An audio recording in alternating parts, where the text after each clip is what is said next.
बादाम जो है वो बक्सीपंच, आदिवासी, दलित और माइनॉरिटीज़, ये 4 समुदाय मिलकर के इनकी आबादी होती है 82% गुजरात में। और हम सब जानते हैं कि 27 साल के भारतीय जनता पार्टी के शासन में जिस समाज की आबादी 82% हो, उनके साथ अन्याय नाइंसाफ़ी हुई है। उनको जो सरकार का बजट होता है उसमें उनकी आबादी के मुताबिक उनको बजट नहीं दिया जाता है। भारतीय जनता पार्टी ने बहुत ही चतुराई के साथ हिंदू मुस्लिम को सामने खड़ा करके जिस तरीके से अपने एजेंडा को लागू किया, जब अपने आप को हिंदुत्व की सरकार कहने वाले, तो बक्सीपंच के लोग कौन हैं?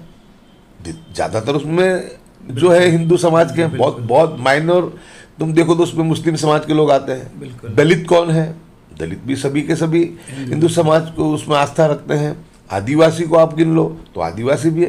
तो मुस्लिम समाज जो है, तो मुस्लिम समाज के खिलाफ की तो इनकी पूरी की पूरी राजनीति है। लेकिन अब ये जो 82% का तबका है वो ये समझ चुका है कि हमको हिंदू मुस्लिम में उलझा करके, मुस्लिमों के सामने रख करके सही मानों में नुकसान तो जो हो रहा है वो इन्हीं बक्सीपंच, आदिवासी और दलित लोगों का हो रहा है।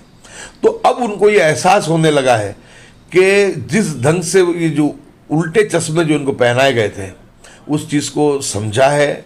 जो गुजरात विधानसभा के जितने भी आंकड़े हैं वो भी बताते हैं कि किस तरीके से ये 82% समाज की जो है अवहेलना की गई है। तो उस बात को लेकर के कांग्रेस पार्टी ने ये तय किया कि कांग्रेस पार्टी किसी धर्म जाति के खिलाफ नहीं है। गरीब तो हर जगह है, वो हमारी ऊंची जाति के लोग हों उसमें भी गरीब है, उनको भी हर जो वेलफेयर स्कीम्स हैं उसका फ़ायदा होना चाहिए, बजट का उनको फ़ायदा होना चाहिए, उसे किसी को एतराज़ नहीं है। लेकिन जो आबादी 82% है वो को तो उनका हिस्सा जो है वो मिलना ही चाहिए। बिल्कुल वो परसेंटेज की ही इसमें बात रखेगी। बात उसका महत्व यही है कि जिसकी जितनी आबादी उसको इतना बजट अलॉट करना चाहिए। और तरीके से पिछले 27 साल यहाँ पर बीजेपी का जो राज रहा, क्योंकि आप देखिए जो यूथ है, जो वोटर, उसने कभी भी कांग्रेस का राज देखा ही नहीं है गुजरात में। उसने बीजेपी की नफरत की राजनीति ही देखी है, हमेशा हिंदू मुसलमान की राजनीति देखी है। तो ऐसे में आपको क्या लगता है कि आपका जो ये कांग्रेस का आपका जो बादाम का फॉर्मूला है, क्या वो गुजरात की जनता के गले उतरेगा? ये वोट लेने के लिए इसमें गिनती नहीं है। इसमें बात जो है कि सामाजिक न्याय मिले, सभी को सही इंसाफ मिले, और उसको लेकर के जो लोगों में जन आक्रोश है, तो ये मैं ज़रूर मानता हूँ कि जब लोगों के मन की बात कांग्रेस कर रही है तो ज़रूर से वो कांग्रेस को समर्थन करेंगे ही। लेकिन ये वोट लेने के लिए ये प्रोग्राम नहीं बने हैं।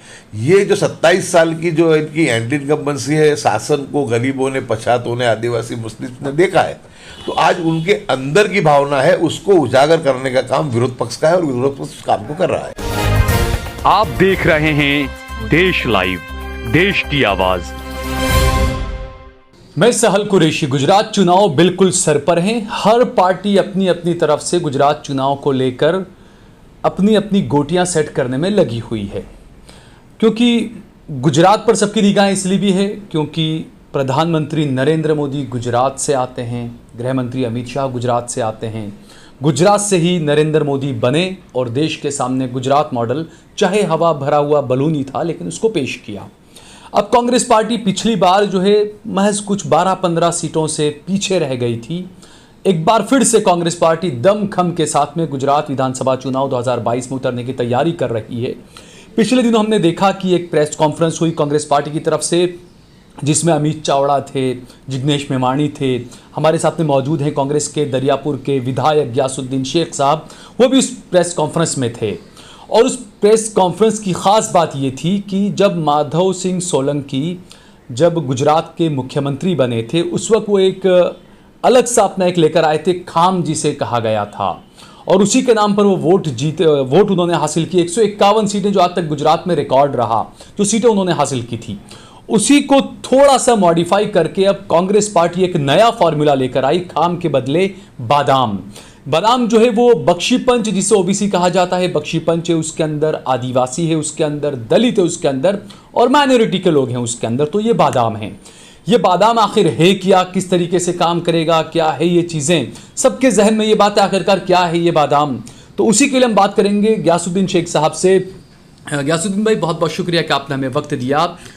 गुजरात चुनाव सर पर है, हर पार्टी अपने अपनी तरफ से कुछ ना कुछ वादे मुद्दे सब चीज़ें लेकर आती है।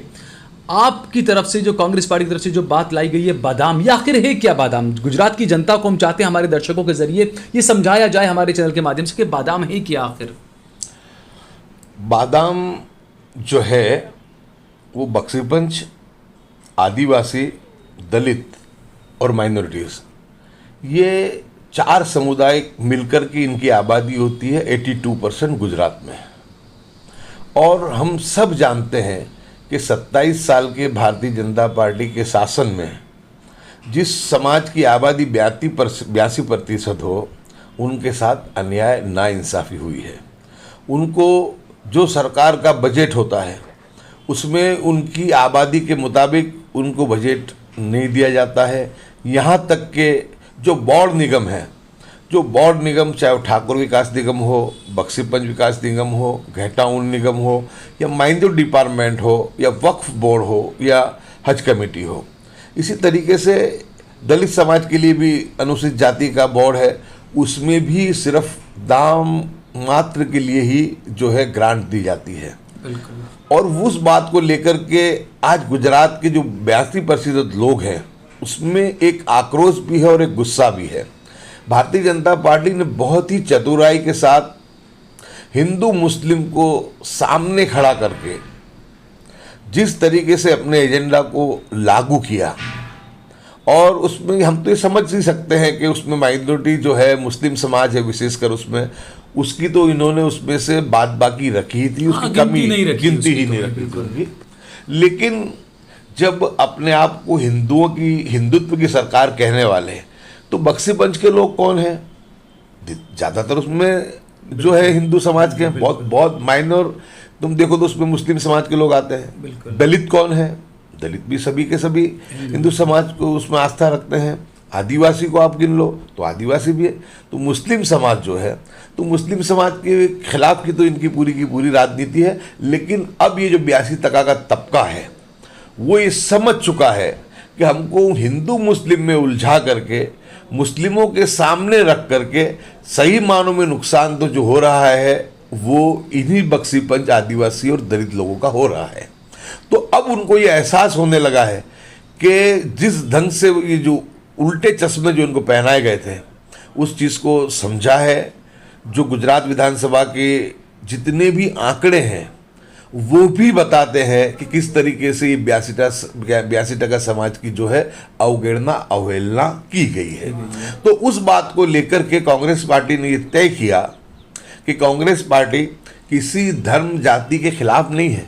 गरीब तो हर जगह है, वो हमारी ऊंची जाति के लोग हों उसमें भी गरीब है, उनको भी हर जो वेलफेयर स्कीम्स हैं उसका फ़ायदा होना चाहिए, बजट का उनको फ़ायदा होना चाहिए, उसे किसी को ऐतराज़ नहीं है। लेकिन जो आबादी 82% है वो को तो उनका हिस्सा जो है वो मिलना ही चाहिए।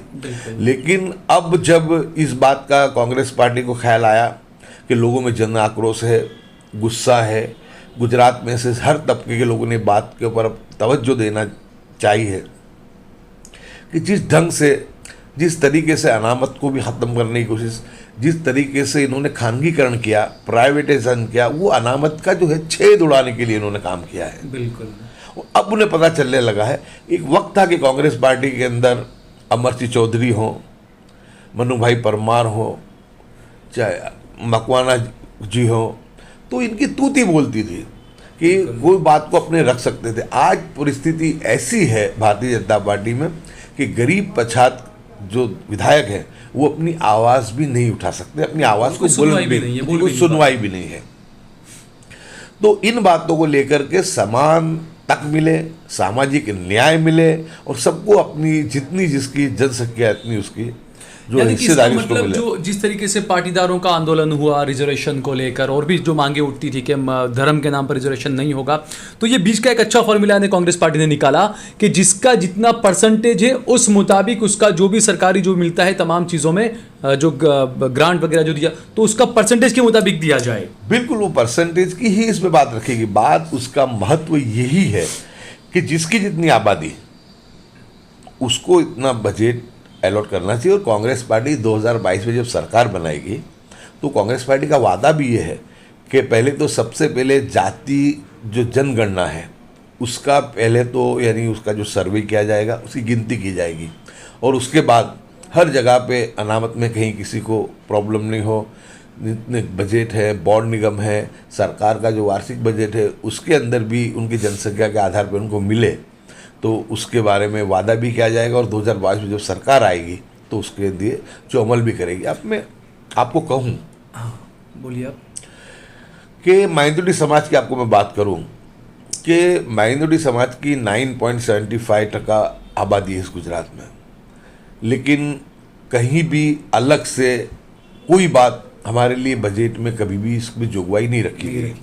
जब आज से 15 साल पहले मैं जब विधायक बन के गया तो उस वक्त में लगभग 250 करोड़ रुपए जो थे वो माइनॉरिटी वेलफेयर के लिए रखे जाते थे। लेकिन बहुत दुख की बात है कि जब 250 करोड़ भी रखे जाते थे तो उसमें से भी खर्च तो आधा ही करते थे। बिल्कुल आधा पैसा जो था वो था जो बजट का, वो भी जहां जिसको मिलना चाहिए था जिसको उसका फायदा पहुंचना चाहिए था कभी फायदा पहुंचा ही नहीं उसको है। फायदा।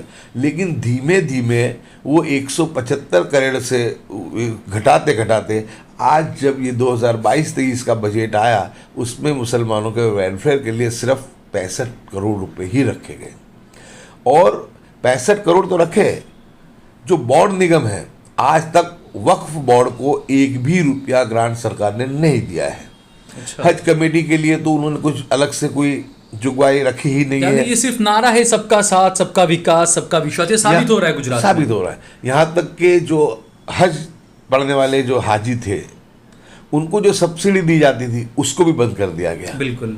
और उसमें ये कहा गया कि ये जो पैसा है हम ये भारतीय जो मुस्लिम महिला हैं उनके वेलफेयर के लिए इस्तेमाल करेंगे, लेकिन एक भी रुपया उसमें इस्तेमाल नहीं किया। यहाँ तक कि जो हमारी बच्चे जो महिलाएं हैं, महिलाओं को जो स्कॉलरशिप मिलती थी प्री मैट्रिक उसकी भी इनकम जो मर्यादा इन्होंने घटा करके 1 लाख रुपए कर दी, जबकि गुजरात में इनकम सर्टिफिकेट 1.5 लाख से कम का कहीं भी मिलता नहीं है। बिल्कुल। मैंने, इमरान खेड़ावाला ने, जावेद पीरजादा जी ने, हमारे साथी जुनेद भाई जो एजुकेशन पे काम करते हैं, हमने बार बार सरकार में इसके लिए रजूआत भी की, मुख्यमंत्री से भी मिले, तो आखिरकार उन्होंने ये कहा कि भाई ये फैसला तो जो है केंद्र सरकार ही लेगी। फिर हमने हमारे जो राज्यसभा के सांसद हैं शक्तिसिंह गोहिल जी, उनको हमने कहा तो उन्होंने पत्र लिखा मुख्तार अब्बास नकवी साहब के पास, अभी थोड़े वक्त से पहले तो उनके पास ही डिपार्टमेंट था, तो जब वहाँ पे उनको पत्र लिखा इसके बारे में, उन्होंने राज्यसभा में सवाल किया तो सरकार ने बिल्कुल साफ कह दिया कि इनकम हम इसमें बढ़ाना नहीं चाहते हैं, 1 लाख रुपए की ही रहेगी, जबकि गुजरात में 1.5 लाख से कम का इनकम सर्टिफिकेट मिलता है। यानी कि बिल्कुल बहुत तरीके से, सलीके से। और इससे कहूँगा अगर ये अल्फाज तो बहुत ही मैं मानता हूँ कि इज्जत वाले अल्फाज है, इससे भी ज़्यादा मैं कहूँगा कि बदमाशी से इन चीज़ों को कम किया जा रहा है। तो यानी बिल्कुल आपको वक्फ में नहीं है, आपको हज कमेटी में नहीं है, सब्सिडी बंद हो गई, स्कॉलरशिप में ये मामले, और स्कॉलरशिप जो प्री मैट्रिक और पोस्ट मैट्रिक आ रही है उसकी भी जो है आप उसकी भी दिन ब दिन उसको भी घटा दिया गया है। तो यानी किसी भी तरीके से ये जो बातें हैं सबका साथ सबका विकास, प्रधानमंत्री जो कहते हैं उससे उल्टा करते हैं। उनकी हर चीज में विरोधाभास नजर आता है, विरोधाभास होता है। एक हाथ में कुरान दूंगा मैं मुसलमानों के दिखना चाहता हूँ, एक हाथ में मैं उनको कॉम्पिट देना चाहता हूँ। उनके जो सलाहकार हैं या उनके जो चमचे हैं जो जाने पहचाने हैं, बिल्कुल, वो उनको डायलॉग दे देते हैं और वो डायलॉग की डिलीवरी कर देते हैं। ये आपने जो बात की बहुत अच्छी, कंप्यूटर कुरान वाली जो बात कही थी नरेंद्र मोदी ने, पिछले दिनों ही हमने देखा 2 दिन से जगह जगह के ठिकानों पर छापेमारी चल रही है ईडी की और सारी एजेंसीज की, और दूसरी तरफ मोहन भागवत एक मौलाना से जाकर मुलाकात कर रहे हैं, यानी बगल में छुरी और मुंह में राम राम, ऐसे ही कुछ कर रही है सरकार। बगल में छुरी और मुंह में राम राम है, ये बहुत फरेबी लोग हैं।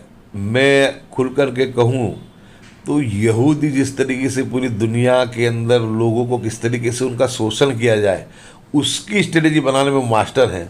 मैं मानता हूँ कि ये उसी तर्ज पे, बिल्कुल उसी तर्ज पे ये इस काम को यहाँ पर भी अंजाम देते हैं। अब जैसे बताया आपने कि बिल्कुल उसी पॉलिसी से काम कर रहे हैं, और जिस तरीके से पिछले 27 साल यहाँ पर बीजेपी का जो राज रहा, क्योंकि आप देखिए जो यूथ है, जो वोटर, उसने कभी भी कांग्रेस का राज देखा ही नहीं है गुजरात में। उसने बीजेपी की नफरत की राजनीति ही देखी है, हमेशा हिंदू मुसलमान की राजनीति देखी है।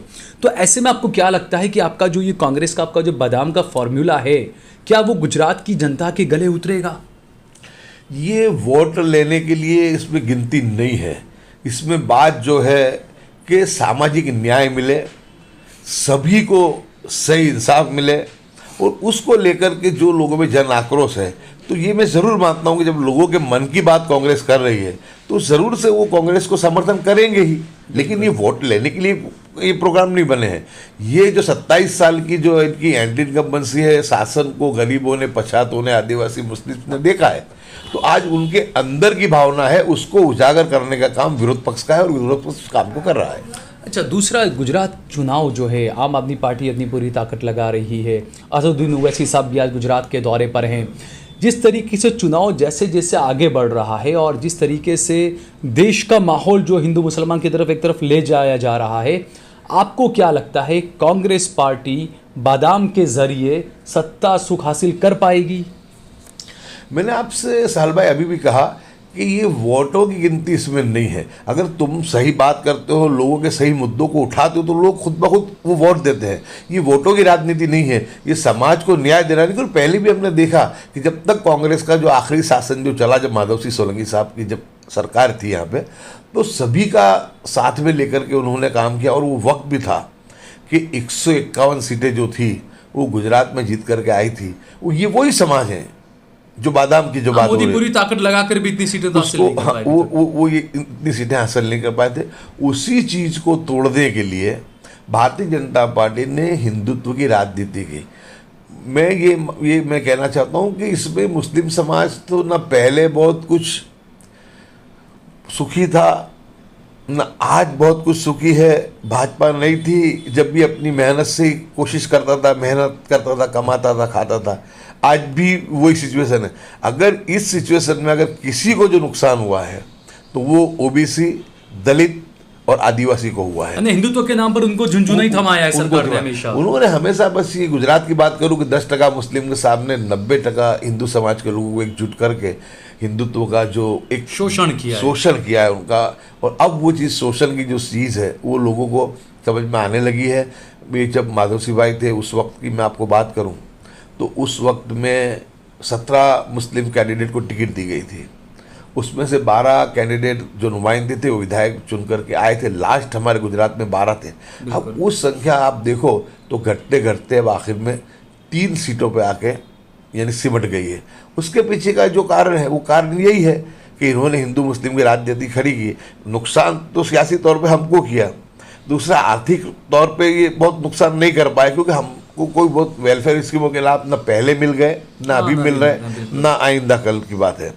तो हमको तो उससे कुछ, लेकिन जो नुकसान हुआ है, मेरे जितने भी साथी हैं जो बक्सीपंच में हो, दलित में हो, आदिवासी में, उनको अक्सर मैं उनको बात करता हूँ कि दुश्मनी की बात हमसे करते हैं लेकिन दुश्मनाहट तुमसे निकालते हैं। अगर आपके पास, मैं ओबीसी और दलित के लोग कहता हूँ कि अगर हम तो विदाउट अनामत के हम 3 इलेक्ट होके आते हैं, अगर अनामत ना हो तो आपका एक भी इलेक्ट होकर के नहीं आए। बहुत सही बात है। अच्छा, आखिरी सवाल, जैसे गुजरात विधानसभा में 2 दिन का सत्र था, आपने काफ़ी मजबूती से काफ़ी मुद्दे उठाए। लव जिहाद का मामला, शशिकांत वाला मामला, बिल्किस बानो वाला मामला, ये तमाम मुद्दे आपने उठाए। विधानसभा के अंदर भी आपने ये बादाम का मुद्दा भी आपने उठाया। और आखिर में फिर ये हुआ कि काफ़ी भावुक जो कुछ दर्शन नजर आए थे वहाँ पर आखिरी दिन सब विधायकों के बीच में एक दूसरे के लिए। विधानसभा में विरोध पक्ष का काम ही है कि लोगों की बात को रखना। और मेरी एक बात, मैं हमेशा ये सोच करके चलता हूँ कि मैं विधायक हूँ तो मेरी जिम्मेदारी है, विधायक से पहले मैं मुसलमान हूँ तो मेरी और जिम्मेदारी बढ़ जाती है। क्योंकि जिस जगह पे मेरे मतदाताओं ने, मेरे समाज और हिंदू मुस्लिम दोनों मुझे वोट देते हैं, तो मैं उनकी बात को विधानसभा में मजबूती के साथ रखूँ, उसको उजागर करूँ। मैं वाहिद एक विधायक हूँ कि मैं कोई भी शोषित हो, पीड़ित हो, मैं उसका धर्म नहीं देखता। मैं 6.5 करोड़ गुजरातियों की मैं बात करता हूँ। और स्वाभाविक है कि जो मुस्लिम समाज के साथ जो अभी आज चल रहा है तो बहुत ज़्यादा चल रहा है, तो वो इश्यूज ज़्यादा आते हैं। तो मैं उस समाज से भी आता हूँ और उस समाज की बात को भी मैं मुखर होकर मजबूती के साथ रखने की कोशिश, और मैं हमेशा इस बात को मैं करता भी हूँ और लड़ता भी हूँ। तो उस वक्त में, जिस वक्त में कि जब विधानसभा का आखिरी दिन था, यानी कि बस यूँ समझो कि विधानसभा का आखिरी यानी अध्यक्ष का जो था प्रवचन बाकी था, उस वक्त में मैंने अध्यक्ष को मैंने खड़े होकर के मैंने कहा कि मैं 1 मिनट बात करना चाहूँगा। तो उस वक्त जो मैंने, ये थोड़ी सी बात आई है, लेकिन उस वक्त में जो मैंने बात रखी थी वो बात मैंने ये रखी थी कि हम वो विधायक हैं कि जिनको दुनिया जब ऐसे माहौल से गुजरी, ऐसी महामारी से गुजरी कि जो पिछली 2 सदियों से इतना बुरा हाल हमने नहीं देखा, लेकिन उस दौरान भी हमको जन सेवा करने का हमको मौका मिला।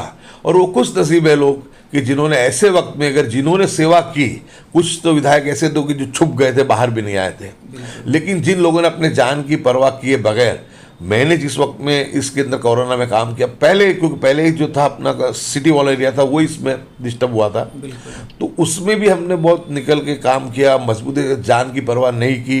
यहाँ तक कि पुलिस म्यूनसिपल कमिश्नर भी समझाते थे कि सुन भाई अपनी भी ज़िंदगी का ख्याल करके इस चीज़ को करो। और अल्हम्दुलिल्लाह उस टाइम में हमने की कोशिश, ऐसे बहुत से लोगों ने भी की। तो मैंने कहा कि उसमें हम लोगों को सेवा का मौका मिला, यानी बहुत बड़ा मौका था हमारे लिए, और जिसने इस मौके को उठाया और इस जो सेवा की थी उसका मैं आपको कहूँगी, जब मैं राहुल गांधी जी से मिला तो उस वक्त में भी उन्होंने मुझे कहा कि गैसुद्दीन तुम सच्चे कोरोना वॉरियर हो, कि तुमने अपनी जान की परवाह करे बगैर तुमने गुजरात में मैंने चला, कितनी संस्थाओं ने मुझे अवार्ड भी दिए कोरोना वॉरियर के। तो वो काम को जिम्मेदारी, तो उस बात को भी मैंने याद किया कि कोरोना के दौरान जिस लोगों ने काम किया, ऐसी महामारी कभी नहीं आई, और उसमें अगर जिसने सेवा कर ली तो मैं मानता हूँ जिसने जन सेवा की उसने प्रभु सेवा की।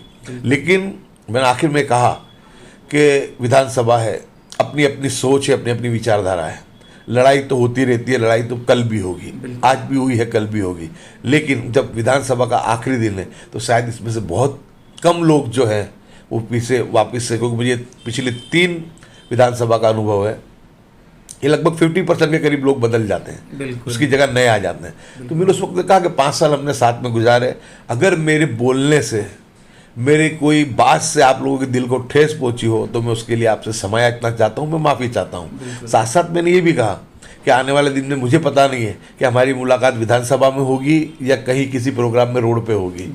तो वो जो एक भावुक मेरा बात था, और मैंने ये भी कहा कि मैं ये ईश्वर अल्लाह से मैं प्रार्थना करता हूँ कि जितने भी लोगों ने अपने साथ में मिल करके ये 5 साल काम किया है, तो हमारे सबका स्वास्थ्य अच्छा रहे, हमारी लंबी ज़िंदगी हो, और हम जिस क्षेत्र में हैं या जिस जो हमारी मन की इच्छा है उसके अंदर हमको कामयाबी मिले और आपको कामयाबी मिले। तो विधानसभा का एक जो माहौल था पूरा भावुक हो गया। और उस वक्त लोगों ने, एक दिन पहले ये था कि जिस वक्त में शशिकांत का मामला हुआ उस वक्त कांग्रेस भाजपा सामने थे, भाजपा उधर से मेरे खिलाफ चिल्ला रही थी और कांग्रेस जो मेरे समर्थन में चिल्ला रही थी। दूसरे दिन ये दिन था कि भाजपा भी बैठ थपथपा रही थी और कांग्रेस भी बैठ थपथपा रही थी, क्योंकि वो जो था एक भावुकता थी और एक सच्ची बात थी। कोई किसी को मालूम नहीं है कि जो जानता है वो कुदरत जानती है और हाईकमांड जानता है कि इसको टिकट मिलेगी या नहीं मिलेगी, कौन जीतेगा कौन हारेगा। तो ये जो बात थी तो वो सभी लोगों को यानी बहुत टची थी। और वो जो बात थी मेरी, वो 5 साल का जो था मेरा वो निचोड़ था, क्योंकि हम एक दूसरे के जो है वो दुश्मन नहीं है। जो विचार, जो लड़ाई है ये हमारी विचारधारा की है, सिद्धांतों की है। ठीक है, बहुत बहुत शुक्रिया स्वयं से बातचीत करने के लिए।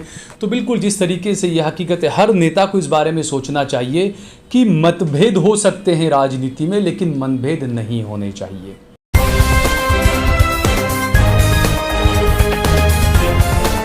देश और दुनिया की तमाम छोटी और बड़ी खबरों के लिए हमारे चैनल को सब्सक्राइब करना न भूलें और बेल का बटन जरूर दबाएं।